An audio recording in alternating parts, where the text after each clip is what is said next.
Hello, this is Aiden Wood, and this is my Phase 3 mechanical engineering project description. Here is the system.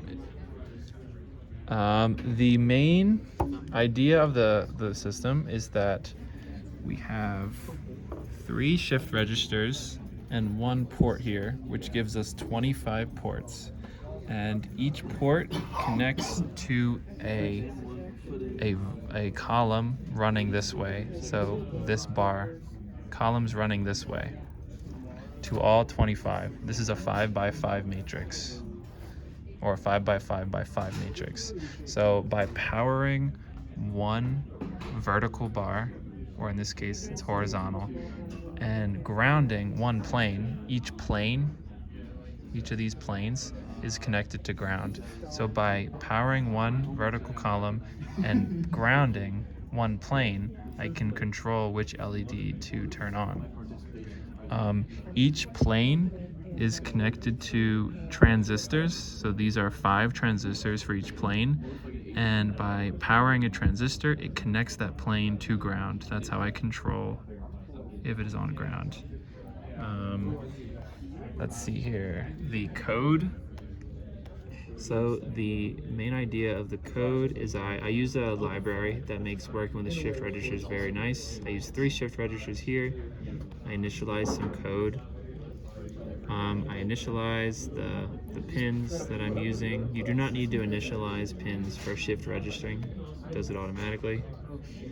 The current loop I have running is iterating through every single LED independently through the nested for loops. The chord function, first I have a function that is void off, so that turns everything, all pins to low, sets all shift registers to low as well as some pins that I'm using.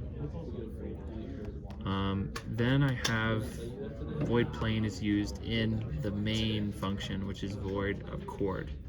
So I input X, Y, and Z, which correspond to coordinates of this 5 by 5 by 5 matrix. For each coordinate on an XY, so there are 25 of these. It goes up. So it starts on 1, 1, ends at 5, 5. I digital write, or in case of a shift register, I use the library to set that pin to high. And then I refer to plane XYZ. Now, plane XYZ grounds the corresponding Z, so the plane. So it grounds that corresponding plane. So if it's 1, I digital write to row 1, and I write that high, which is, powering that transistor and grounding that plane. And then that's where I do my serial printing, which prints the coordinate that I'm turning on. In the serial monitor, you see as it's iterating through that, it iterates and it turns on. So I can turn off auto scroll here to show you a little bit better. So starting at 1, 1, 1 second. So we start at 1, 1, 1, 1, 1, 2, 1, 1, 3, 1, 1, 4, and iterating onward. So back to auto scroll. It's telling me which coordinate is lit continuously. And here's that code. Here's that working thing, iterating through every single LED, one at a time. How I will proceed is I have to make a permanent solution for the wiring, which is going to take a lot of soldering. And I will also add to the functions that I can put in here, such as lighting only the edges of the cube, or I'm gonna try and figure out a sine wave.